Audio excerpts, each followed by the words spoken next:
অরিজিৎ সিং এর মঞ্চে পারফরমেন্স করার একটি ভিডিও ঘিরে সম্প্রতি উত্তাল সোশ্যাল মিডিয়া। গায়ক স্টেজে উঠলেই তৈরি হয় একের পর এক স্মরণীয় মুহূর্ত। কখনো মহিলা অনুরাগীদের ভালোবাসায় ভাসেন অরিজিৎ, কখনো আবার মাকে স্মরণ করে হয়ে ওঠেন ইমোশনাল। তবে এই ভিডিওতে যা দেখা গেল তা নিয়ে সমালোচনা চলছে নেট পাড়ায়।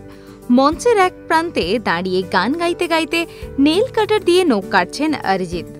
অনেকে এই আচরণকে অত্যন্ত অপেশাদার বলে দাবি করছেন।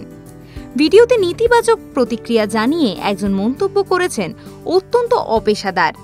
আরেকজন লিখেছেন, কনসার্টের আগেই এটা করা উচিত ছিল, অত্যন্ত অপেশাদারিত্ব। আর কনসার্টে নেল কাটার কোথা থেকে এলো? আরেকজনের দাবি, ব্যাক স্টেজে যান, ডুয়েট কামব্যাক, এটা দেখতে ভালো লাগছে না। অনেক ভক্তরা আবার তার সমর্থনে লেখেন, সম্প্রতি দুবাইয়ের কনসার্টে এই ঘটনা ঘটেছে এবং আমি সেখানেই ছিলাম। গিটার বাজাতে তার অসুবিধে হচ্ছিল, তাই নখ কাটতে হয়েছিল। আরেকজন ভক্ত বলেন, তিনি এমনটি করেছেন যাতে তিনি তার গিটার আরও ভালোভাবে টোকা দিতে পারেন।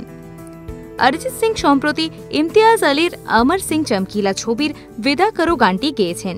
এই গানের পাশাপাশি লাপাতা লেডিস ছবিরও সজনী রে গানের জন্য প্রশংসা করাচ্ছেন অরিজিৎ।